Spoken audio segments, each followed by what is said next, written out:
दरम्यानच्या काळामध्ये मी पुन्हा पहिल्या विषयावर येतो की मीटिंग ही बैठक आमची संपन्न असताना या तालुक्याचे भाजपचे नेते आदरणीय रणजित भैया, विक्रम दादा आणि माजी खासदार रणजित सिंह निंबाळकर हे त्या मीटिंगला आले. आमची आणि मंत्री महोदयांची चाललेली बाचाबाची त्यांनी प्रत्यक्षपणे ऐकलेली होती. त्याच्या अगोदरच पण आता मागे मालकीचं समोर आहे, मला सांगायला काय हरकत नाही. मीटिंग मला वाटते 3:30ची मीटिंग 3:30ला चालू झाली.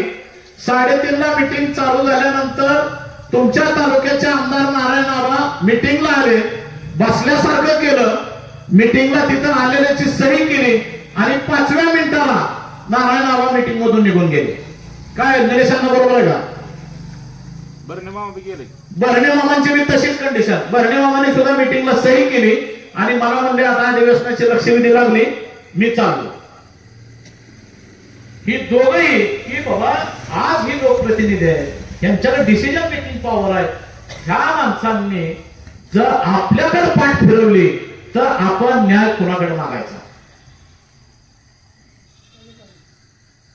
ही सुद्धा प्रत्येकाने चिंतन करून घेतलं पाहिजे आणि कन्फर्म केलं पाहिजे. अरे आपलं चुकतंय का, आमचं बरोबर आहे हे तरी तुम्ही बघा. ही दोघं निघून गेली आणि शेवटच्या मीटिंगच्या 4:30 ते 4:45च्या दरम्यान मी ही पहिली 3 नावं घेतलेली आणि त्या दरम्यानच पुन्हा 4:45 वाजता नारायण आबा. माझ्या फोटोच्या माझी जी क्लिप आहे त्या फोटोत सुद्धा नारायण आबा साईडला उभा राहिलेला तुम्हाला दिसत असतील, तुम्ही फोटो झूम करून बघा. ती आल्यानंतर आमची मीटिंग संपल्यानंतर हे सगळेजण विखे पाटलांसमवेत बसले आणि बैठकीत काय निर्णय झालाय हा सगळा त्यांनी गोषवारा बघून घेतला. त्या दरम्यानच्या काळात आम्ही थोडस रिॲक्ट झाल्यामुळं हर्षवर्धन पाटलांनी हाताला धरून आम्हाला बाजूला नेलं. चला आम्ही तुम्हाला समजावून सांगतो की इथं काय व्हायचंय काय नाही ते. त्यांचे ते हे सगळेजण बसले, दोन्ही रणजित भाई असतील, विक्रमदादा असतील, माझे खासदार रणजित निंबाळकर, नारायण आबा हे सगळे बसले. मला वाटतं राहुल सुद्धा होते, प्रदीप गाडकर आणि प्रवीण माने ही सगळी मंडळी तिथं त्या मीटिंग मध्ये. त्यांनी फक्त गोषवारा सगळा वाचून घेतला आणि मीटिंग संपली. आम्ही खाली आलो आणि मंत्रालयातून आम्ही गाडीत बसून ज्यावेळेस निघालो त्यावेळेस आमची शेतकरी प्रतिनिधी म्हणून अंकुशप्पा पाडोळे होते, पुन्हा कांदलगावची दोघं मंडळी होती, महेंद्र पाटील आणि बंडू नवरे आणि निलेश बंडकर सर होते आणि बंडकर सर, काय म्हणायचे बंडकर सर सुद्धा होते.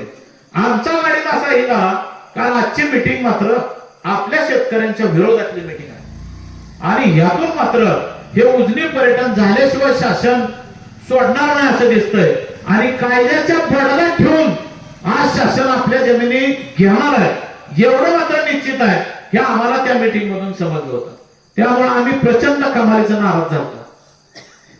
5:30च्या दरम्यान आम्ही एक्सप्रेस हायवेला लागलो आणि एक्सप्रेस हायवेवरून पुढे निघालो की बाळासाहेब बातम्या पडायला सुरुवात झाली की फोटो आणि बातम्या की ही उजनी धरणग्रस्तांची जमीन आम्ही जाऊन देणार नाही आणि हे 2 शासन निर्णय आम्ही रद्द केलेले आहेत.